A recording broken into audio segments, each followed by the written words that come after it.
Thank you very much. That concludes general questions. Before we turn to First Minister's questions, can I welcome to the gallery Dr Maher Taj Rawani, the Deputy Speaker of the Pakistan Provincial Assembly of Khyber Pakhtunkhwa.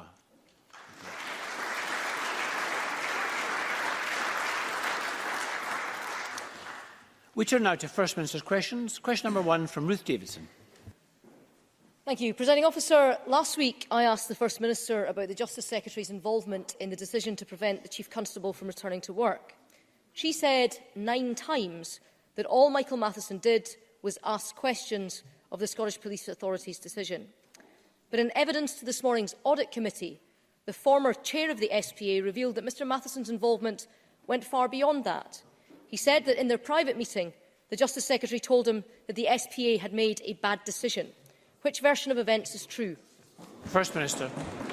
I have heard extracts of this morning's committee session. I haven't managed to listen to all of it. But I don't think Ruth Davidson is correct in her characterisation of the evidence that was heard this morning. Andrew Flanagan said, for example, that the Justice Secretary did not request him to change his decision. What he did was ask questions about the steps that had been taken. He also expressly said that he wasn't directed by the Justice Secretary.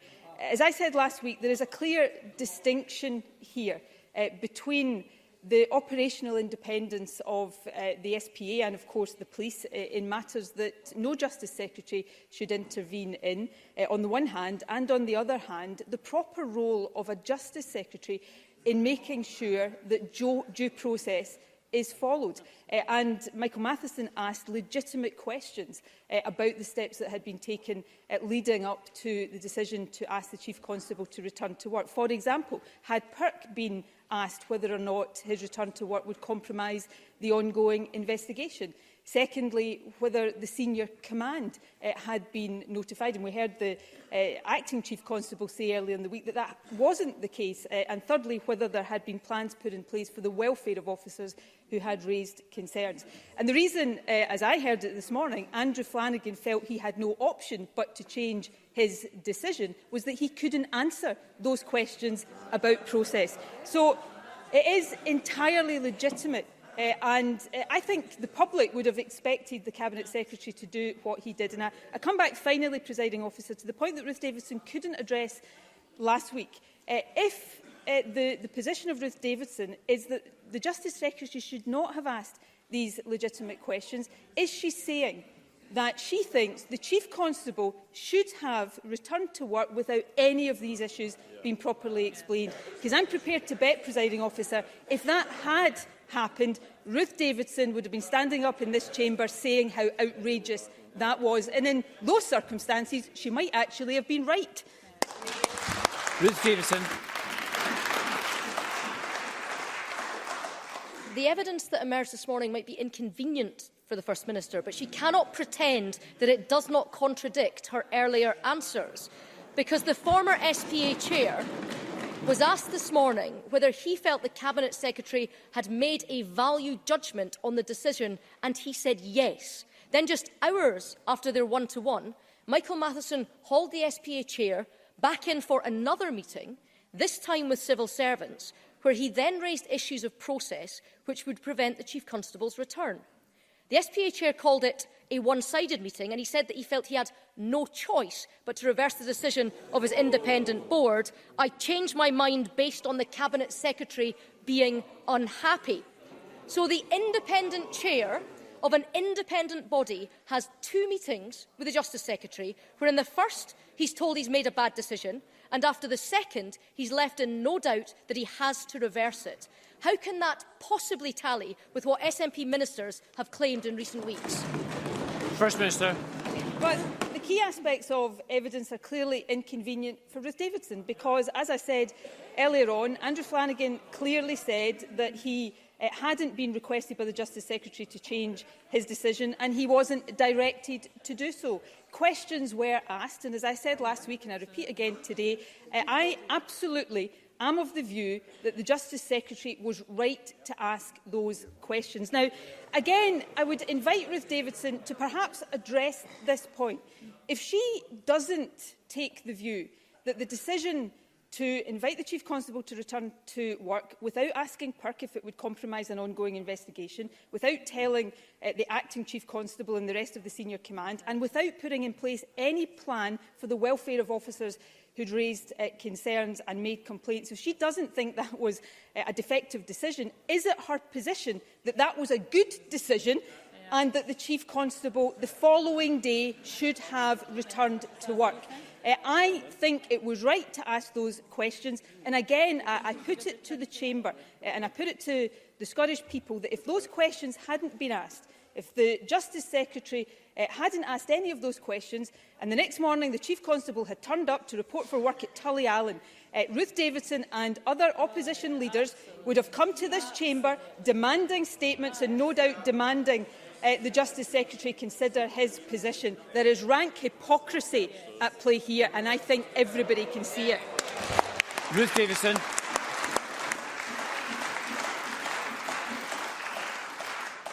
The First Minister asked me what I would have done. I would have made sure that my Justice Secretary let this Parliament and this country know about the decisions that he was making. Because here's the most damning thing of all, Presiding Officer. It's that now, on the 25th of January, we are still having to piece together the details of what happened at the beginning of November when this government was involved in one of the most important policing decisions it has taken since coming to office. Only now are we getting formal evidence that the Justice Secretary was absolutely instrumental in preventing the Chief Constable's return. But if it hadn't been for reports in the press, the whole thing would have been kept under wraps and this Parliament would have been kept in the dark. Presiding Officer, we were told when the National Force was set up that transparency would be its watchword. Can the First Minister really stand there and claim that this episode has shown that to be true? First Minister. Actually, I think we're getting a clear picture today that in the unlikely event that Ruth Davidson had been or was First Minister, the Chief Constable would have come back to work that day without any relevant questions being asked. That is not the kind of governance the people of Scotland expect and deserve. But on this issue about what Parliament knows, there is nothing Ruth Davidson has brought to Parliament today that is different to what she brought to Parliament last week. And the reason for that is because there is nothing in what we heard this morning that changes what was already known. Because the Justice Secretary came to this Parliament and gave a full statement and answered questions from across the Chamber on exactly what had happened. And nothing that we have heard since then has changed the facts that the Justice Secretary put to Parliament. And of course, we also had a debate in this chamber yesterday brought by the Tories where they lost the vote because they hadn't made the argument that they are trying to make. The point here is that the Justice Secretary, discharging his responsibilities, asked legitimate questions. And if those who are saying that he shouldn't have asked those legitimate questions are really taking that position, then what they have to explain to the Scottish people is why they think it would have been right for the Chief Constable to return to work with no consultation with the organisation that is carrying out an investigation, without the Acting Chief Constable even being told about it and without any concern for the welfare of other officers. Now, that may be Ruth Davidson's position. That is not my position, and my position is the Justice Secretary acted entirely appropriately. Ruth Davidson.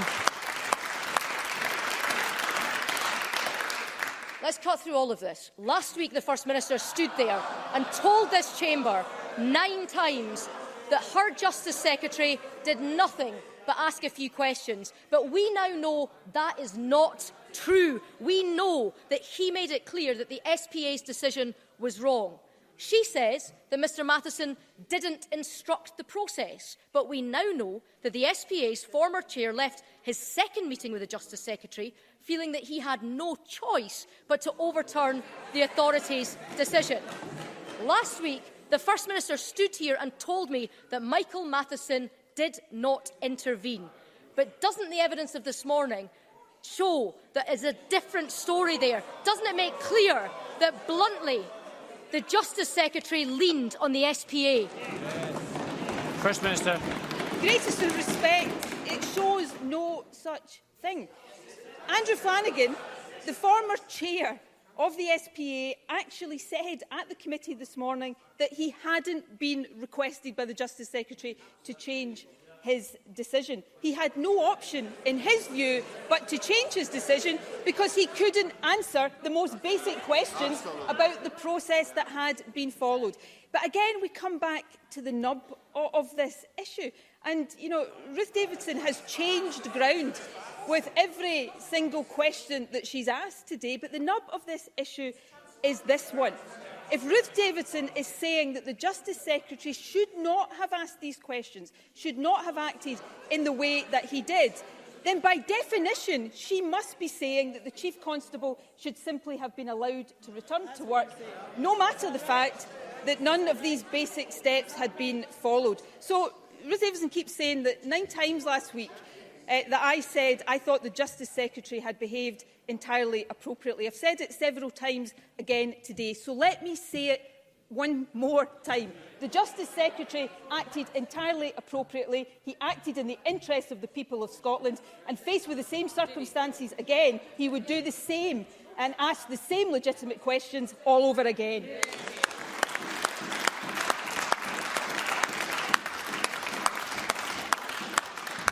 Question number 2, Richard Leonard.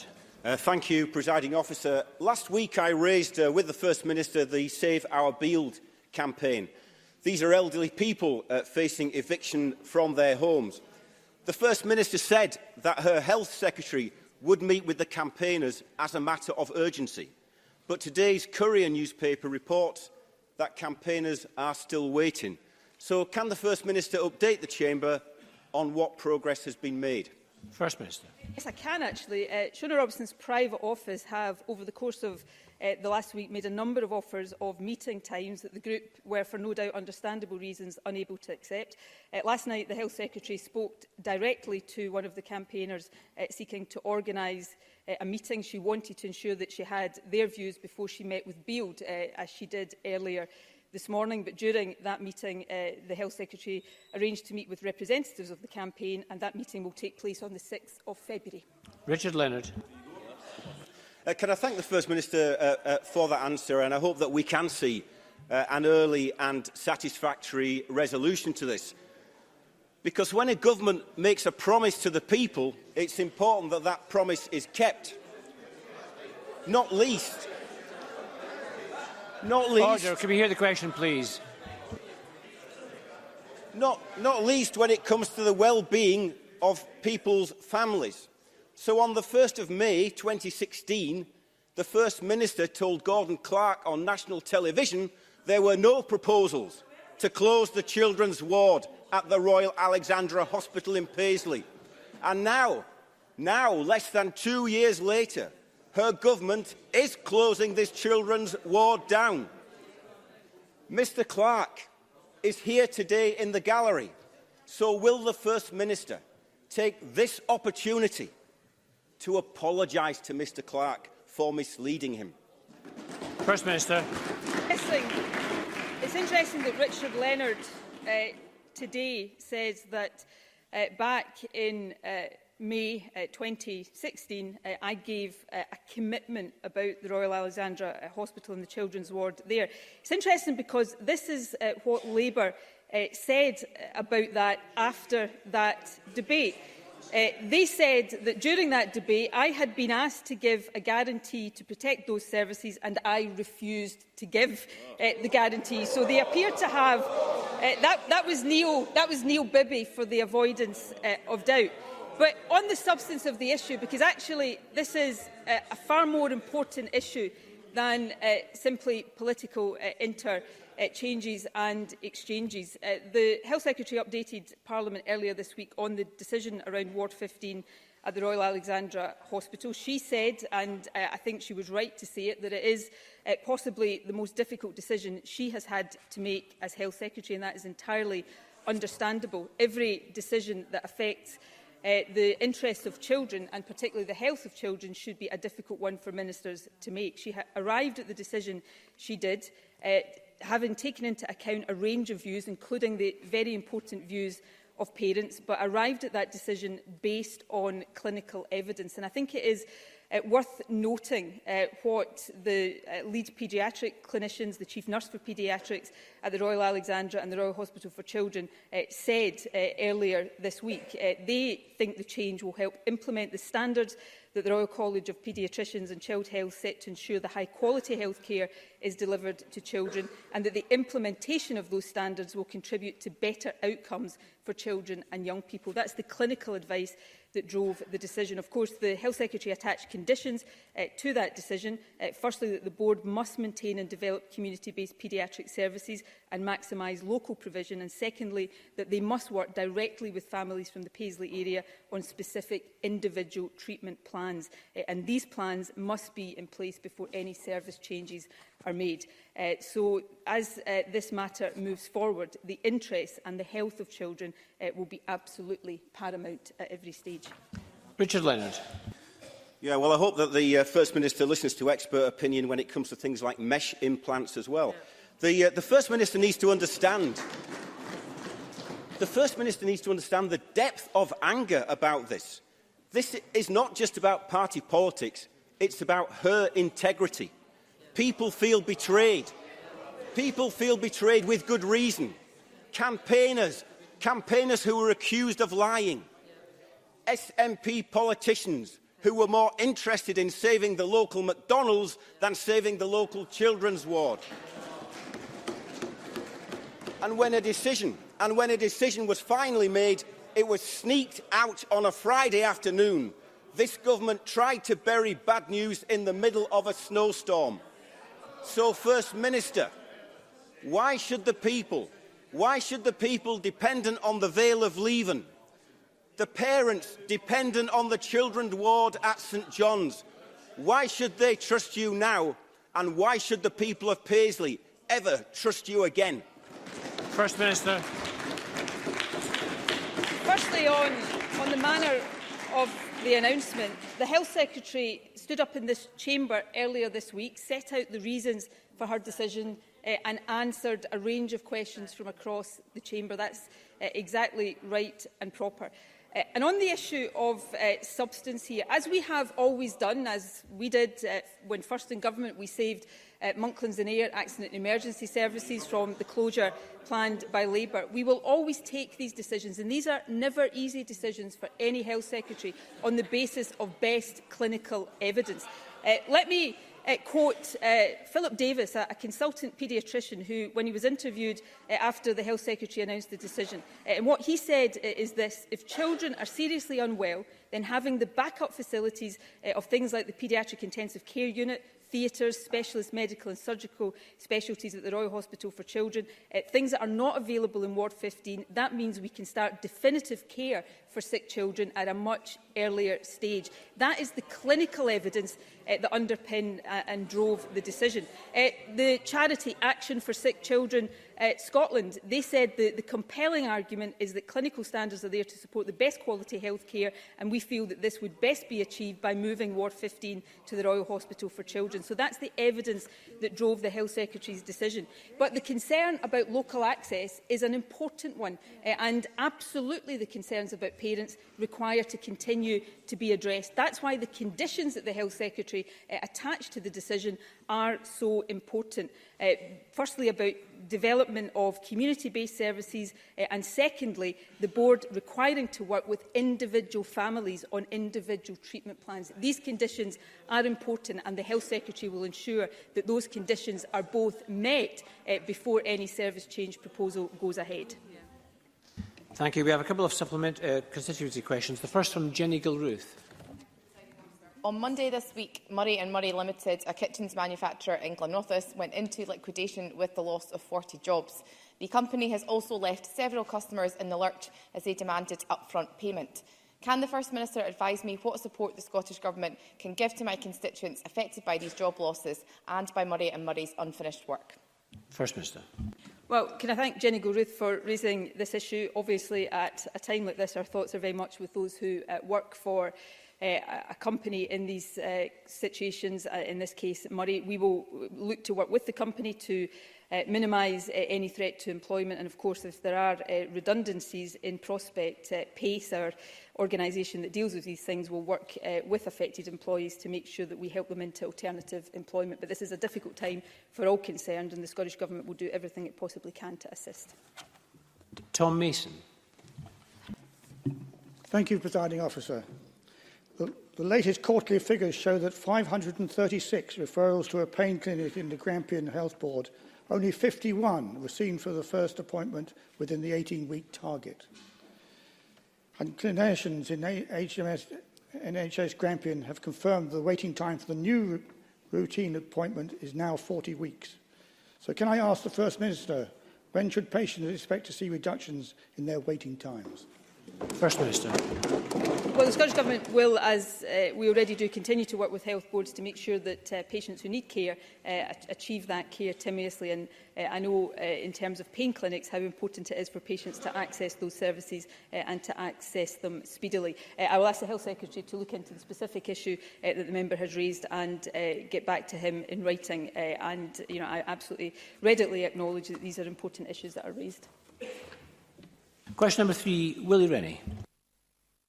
The First Minister hides when she has been found out.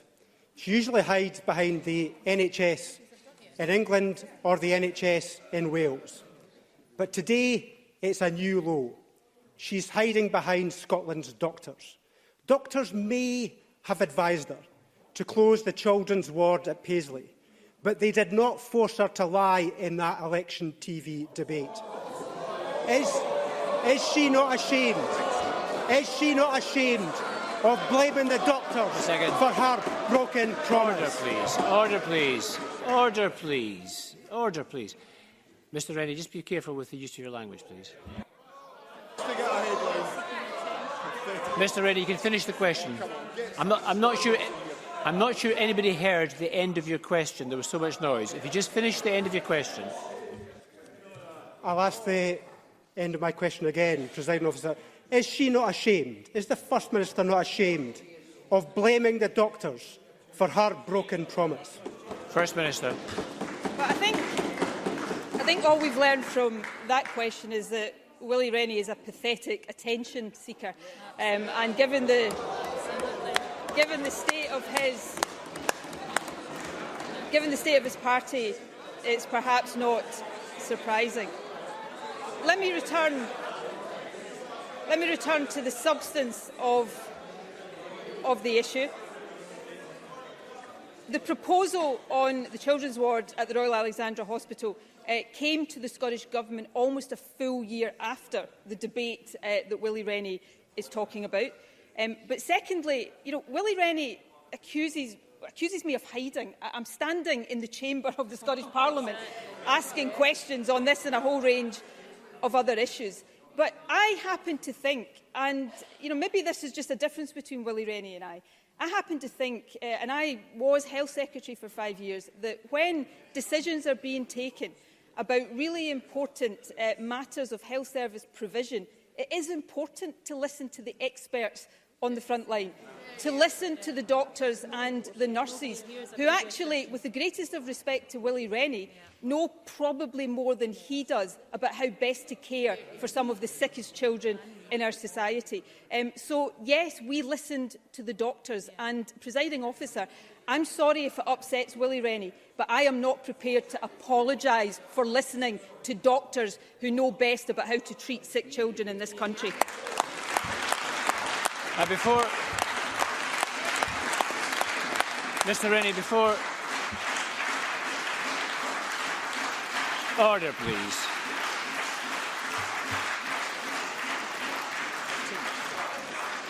I'm sorry, Mr. Rennie, hold on a second.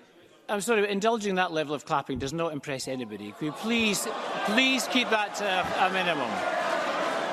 At the moment, what we've just had, and can I just say to both participants and to the Chamber, the use of language like this does not do anybody any favours whatsoever. Personal accusations, the use of the word lying in particular, Mr. Rennie, is a word you have to be extremely careful about, but it does not help for the First Minister to rebut by using personal accusations back. Can we please...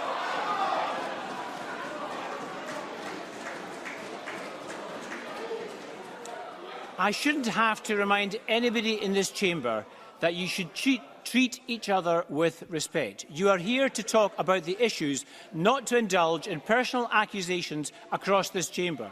Now, please, would both participants bear that in mind in framing the question and in framing the answer? Mr Rennie. Presiding Officer, I was there. I was standing right next to Nicola Sturgeon when she said what she had said. The First Minister led everyone to believe that the children's ward at Paisley was safe in her hands. That's what was pathetic. She said she would always stand up for local services, but now she's shutting them down. So let me ask her this. Does she feel guilty for misleading the parents of sick children? First Minister. Said in that debate was that there was no proposal on that ward. There was at that time no proposal on that ward. There had been no clinical evidence presented. That changed over the course of the months that followed.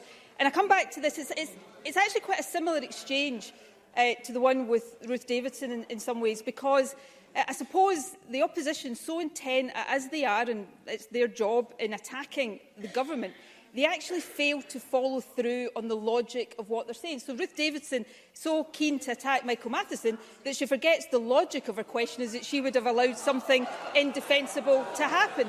And what Willie Rennie is saying here is that we should have, the Health Secretary should have stood against all of the clinical evidence of the nurses and the paediatricians who care for sick children. I know how difficult these issues are. I know how difficult they are for parents. There can be nothing worse than being the parent of a desperately sick child. But that makes it all the more important that we listen to expert advice to make sure we have the best possible services in place for sick children, and that is what the Health Secretary has done. Thank you very much. We have a number of supplementaries, I should say. The first is from Jamie Green. Thank you, Presiding Officer. This week is proving to be quite a miserable week for rail travellers in Scotland. Landslip has closed the Glasgow to Edinburgh line. The West Highland line was closed after derailment. Landslides are affecting cross-country services near Kilmarnock. Flooding and debris is causing problems right across the network, all causing disruption to tens of thousands of commuters. We can't control the weather, but can I ask the First Minister if she is confident that our rail network was adequately winter-proofed and ready for this adverse weather? And can she provide an update to Parliament when these services will be operational again? First Minister. Well, it has been an incredibly difficult week for those who work on our railways, and indeed for those who travel on our railways. The member has gone through some of the reasons for that, mainly weather-related. But that's actually why it is such a tribute to those working on our railways that as of 8:30 this morning, performance across the rest of the Scottish network, with the exception of Edinburgh to Glasgow, which I'll come on to in a second, against the performance measure was 91%. That's a good performance, and I think those who have delivered it deserve our credit. Of course, there have been challenges caused by the weather. The most serious and significant of those, of course, is the closure of the Edinburgh-Glasgow railway line because of the landslip that occurred in a cutting near the village of Filpston, which was caused by very heavy rainfall at around noon yesterday. A work plan has been agreed and implemented for the reinstatement of the railway. That is planned to be completed this afternoon. However, as members will understand, that will be subject to an inspection of the signalling cables which were buried in the landslip. So these are difficult circumstances for passengers. I want to thank the travelling public for the patience they display. I deeply regret when there is inconvenience caused, but I'm sure most reasonable people know that some of these weather-related incidences cannot be avoided. Our job is to make sure things get back on track as quickly as possible, and that's exactly what is happening. Kezia Dugdale. Thank you. First Minister, the Scottish Sports Association is an independent member-led organisation that supports voluntary sport. And the Government's decision to remove their funding has been met with widespread dismay and anger. Every single opposition member of this chamber has signed a motion to that effect.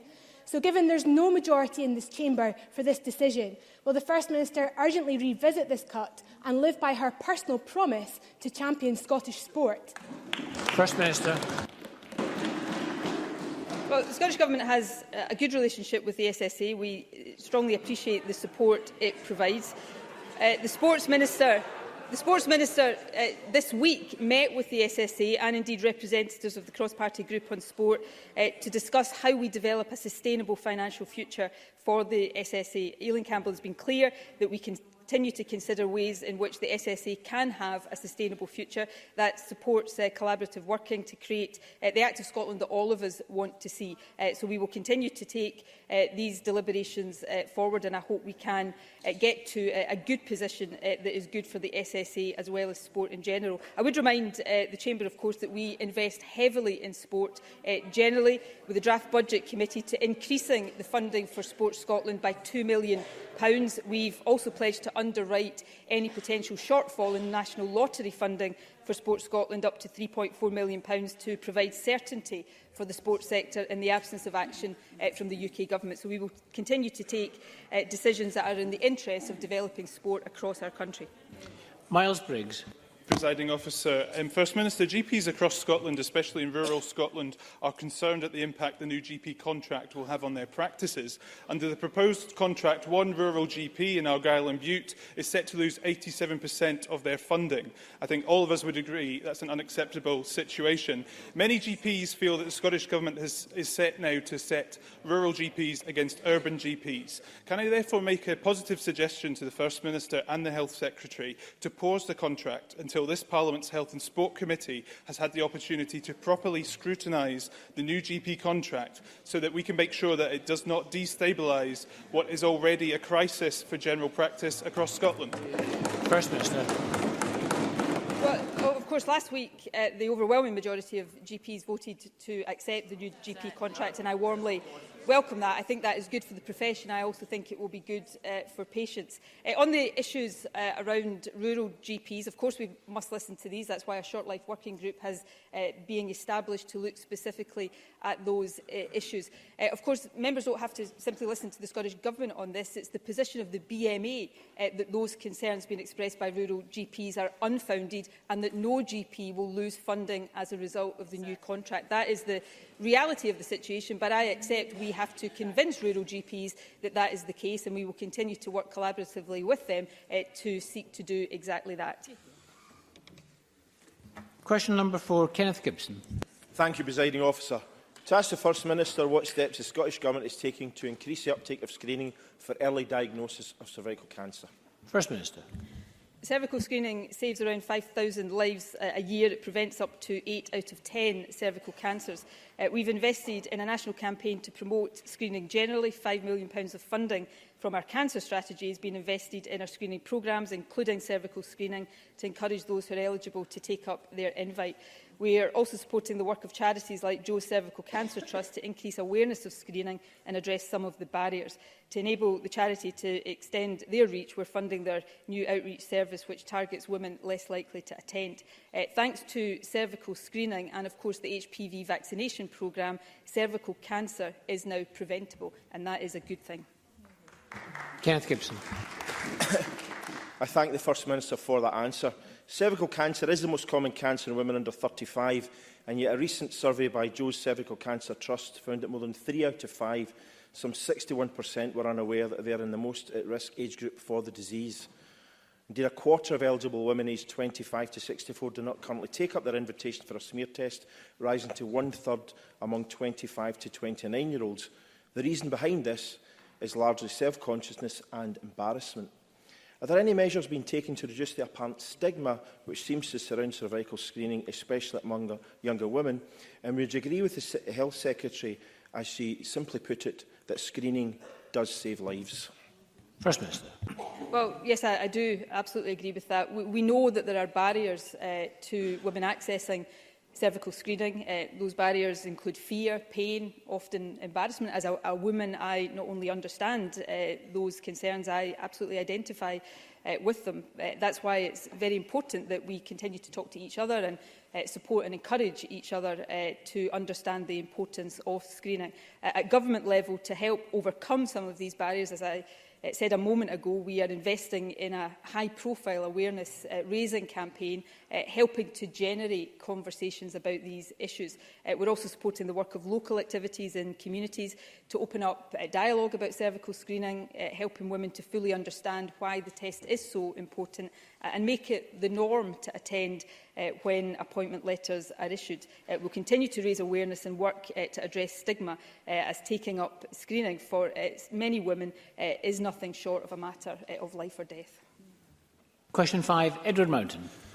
Thank you, Presiding Officer. To ask the First Minister what action the Scottish Government is taking in response to reports that two-thirds of teachers do not feel they have had sufficient training in supporting the mental health of their pupils. First Minister.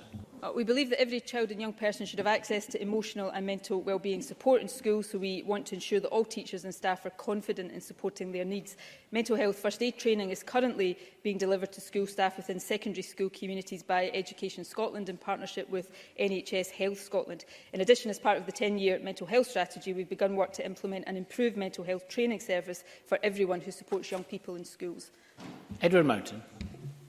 Thank you, First Minister, for that answer. I'd like to push a bit more, if I may. Schools across Scotland are understaffed and overstretched, and teachers want nothing more than to support their pupils. Therefore, given that only 1 in 100 teachers recall doing any detailed work on mental health in their initial teacher education, will the Scottish Government give a commitment to this chamber for mental health to be comprehensively covered in all teacher education? First Minister. I'll certainly ask the Education Secretary to look at what more we can do around teacher training. I think it's an important point. I think it's vitally important that teachers at the very early stage of their career understand the importance of mental health. We continue to take the action I spoke about in my earlier answer. In December, we also announced funding in a youth commission on mental health, which will be delivered in partnership between SAMH and Young Scot, which will provide recommendations on the way forward for CAMS services and support. We also provide funding to Childline to provide confidential advice and information to children and young people. So these are important matters that we will continue to take forward. And it's because these matters are so important, of course, that we're putting forward a budget to this Parliament that increases funding for our National Health Service, that ensures that teachers get more funding directly to them in our schools. And I would simply say to the member, if he believes that our schools are stretched, as he said, then he please should not support proposals in the forthcoming discussions of our budget that would remove £500 million from the money this government's got to invest. And Claire Hockey. Thank you, Presiding Officer. And can I refer members to my register of interest as a registered mental health nurse? Can the First Minister outline what other actions her government is taking to improve the mental health and wellbeing of our children and young people? And also what role the mental health strategy plays in this? First Minister. Well, the mental health strategy plays a key role in this, and of course that strategy is backed by investment of £150 million over 5 years, and it sets out how we can improve early intervention and ensure better access to services, including for young people. As I said in response to the previous question, we're also funding a range of initiatives to involve young people in these discussions about mental health. The funding I spoke about a moment ago in the Youth Commission and the funding for Childline. So we will continue to take steps like this to make sure that we're focusing on prevention, which is the most important thing, but also making sure we've got the services in place for those who need them. Question 6, Neil Bibby. To ask the First Minister when the Children's Ward at the Royal Alexandra Hospital will close. First Minister. Well, as I said earlier on, the Health Secretary approved the Board's proposals on 2 conditions. Firstly, that the Board maintains and develops community-based paediatric services and maximises local provision. And secondly, that they must work directly with families on specific individual treatment plans. These plans must be in place before any service changes are made and will ensure that there is a full understanding of what services and support will be available to local families and from where. The Board has given an assurance that there will be no change made to the service until these individual patient plans are in place. Neil Bibby. Presiding Officer, my community understands there is a debate to be had about localisation and specialisation, but in an area as sensitive as children's services, the least they deserve is an honest debate. During an election, the First Minister gave a calculated and cynical answer that she thought she could get away with. You're right, I didn't trust your answer. I thought you were trying to mislead people, and I've been proven right. Over the last week, the Health Secretary tried to sneak her decision out on a Friday afternoon, Local SNP politicians that once accused campaigners of scaremongering now applaud the decision in the Chamber. And on 2 occasions, the Health Secretary has snubbed an invite to meet the parents who will have to live with her decision. Does the First Minister understand why so many people, like Gordon Clark, who is here today, feel betrayed? And what will she learn and change from the disgraceful way her government and her party have treated the people of Paisley? First Minister.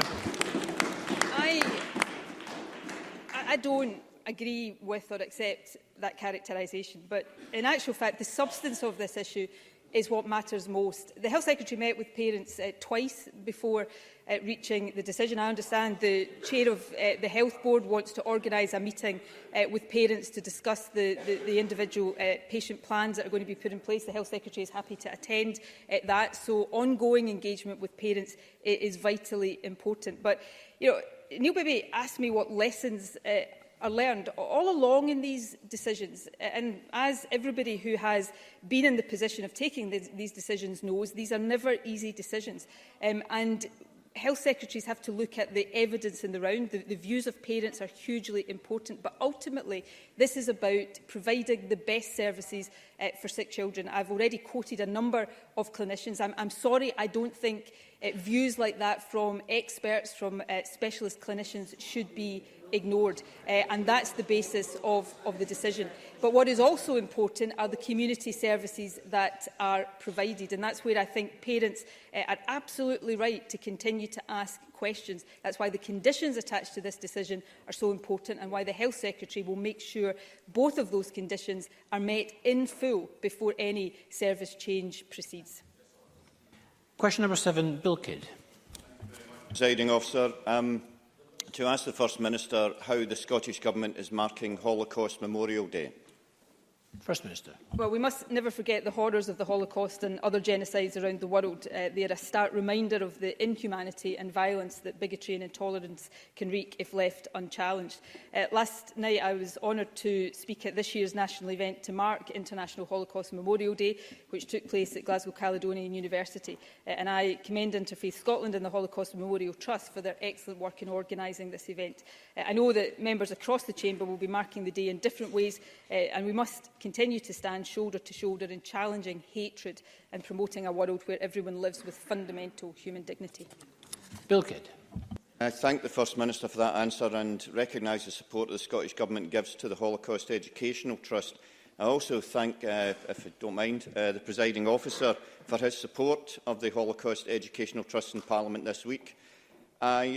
As stated earlier, the Deputy First Minister was deeply affected by his recent visit to Auschwitz with 200 Scottish school pupils, and colleagues from across this chamber have been moved by their visits to Srebrenica and other sites of genocide and persecution across the world. Such terrible atrocities remind us of man's inhumanity to man, but those lost to us will never be forgotten. Will the Government continue to support projects in our schools, giving Scotland's young people the chance to remember, to learn and to play their part in consigning intolerance and genocide to the history books forever? First Minister. As the Deputy First Minister said just in advance of First Minister's questions, I think the role of education here is vitally important and can never be overstated. I listened again last night to a very impressive young woman who had been part of the school's programme visiting Auschwitz. I've heard the testimony of many of those young people who've done so in the past, and it never fails to have an impact and to deeply move. I've not had the opportunity yet to visit Auschwitz myself. The Deputy First Minister did so recently. I certainly hope to have that opportunity in the future. But around 18 months ago, I did take the opportunity to visit Srebrenica, and I knew in theory a lot about the Bosnian genocide, but it wasn't until visiting the site of it, to visiting the memorial, to talking to some of those affected, some of those bereaved, some of the survivors, that the true impact of that is really felt. And that's an experience I know others across the chamber have also had it, that will live with me for the rest of my life. I think it becomes more important with every year that passes from the Second World War in particular, that this remembrance continues. We must make sure the next generation never forgets, and that's why Holocaust Memorial Day and all the events that go around it are so important. The theme, of course, this year is the power of words, and perhaps all of us have been reminded today, Presiding Officer, that we could all learn lessons about that. Words have great power, so we should be careful, all of us, how we choose them. But let's perhaps at the very end of First Minister's questions today, notwithstanding all the many things that divide us as a chamber, that divide us as a country and as a society, come together and remember the power and the importance of our common humanity. This is Holocaust Memorial Week. Of course, today is also the day we celebrate the birthday of our national bard, and it is quite appropriate that those two things are in such close proximity, because in many ways Robert Burns personifies that humanity. So, man to man, the world ours, shall brothers be for all that.